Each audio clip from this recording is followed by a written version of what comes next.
evening and welcome to Tucker Carlson Tonight. You often hear cable news anchors tout this or that story as breaking news or important, but this one actually is. It's shocking. It turns out, according to new reports, the FBI may have had a spy in or interacting with the Trump campaign during the 2016 election, a government spy in the campaign. That sounds like a pretty important piece of information, that the Obama administration may have been spying on a rival campaign, you think? But for some reason, we're only just learning about it now. Why is that? Apparently because the FBI and the DOJ deliberately hid that information from Congress. Of course, Congress has authority over the FBI. It's not the other way around, as much as the FBI would like to believe that. So this deception would be gross misconduct at minimum. But of course, gross misconduct would be nothing new in the FBI of Jim Comey. Dan Bongino was a former Secret Service agent and NYPD officer, and he joins us tonight. Dan, this is one of those stories that's so shocking, if true, that A, you don't want to believe it's true, that our government would do, the Obama administration would have done something like that. But B, you have to press carefully on the details. What do we know about this? Yeah, you're right, Tucker. For the sake of the constitutional republic, you pray this story isn't true. There's no partisan advantage. This is the very idea of having big R God-given rights has been shredded if, in fact, they can't produce hard evidence of any crime yet, and yet a human intelligence asset may have been inserted in your political rival's campaign.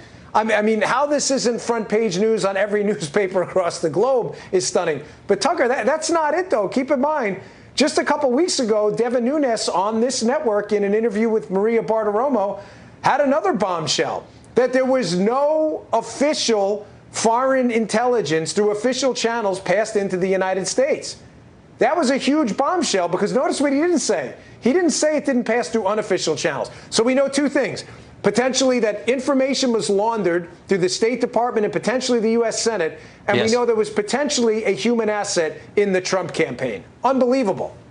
Is there any precedence for this? Has this ever happened before? Has it ever been alleged before in a presidential campaign? Not in the United States. I'm sure it's happened in some spy novels and in some third world countries where this may be common. But Tucker, this is a story so unbelievable on its face that I've said to people, it's like the sickest spy novel I've ever read, except it actually happened. If you were to give this to a book agent and tell them it was a story about the United States government, they very well might laugh at you and say, this is so absurd, this could never happen. But Tucker, I have my suspicions about who this asset is, as do many others, by the way. This is going to be explosive, though, when this name comes out, because the list of suspects is very short. And there are some very suspicious people who are connected to people within our intelligence community now. But this is the key point, Tucker. Also connected to political operators working for Democrats, while connected to foreign intelligence assets as well. This is really serious stuff. This isn't a joke. And like you said before, I really wish none of this was true, but it appears sadly that it is. Well, I mean, it would be a crime to begin with. Do you think it's true? Is there evidence that the FBI was receiving information from within the Trump campaign during the campaign? Yes, and they're not only that. I believe there's more than one source for the FBI. Now, whether there was more than one source that was paid may be an entirely different story. I believe that based on reporting, Tucker, that's already out there. So, I know a lot of people out there love the conspiracy theory label when information makes them uncomfortable. I'm only telling you things that are already out there in the public domain.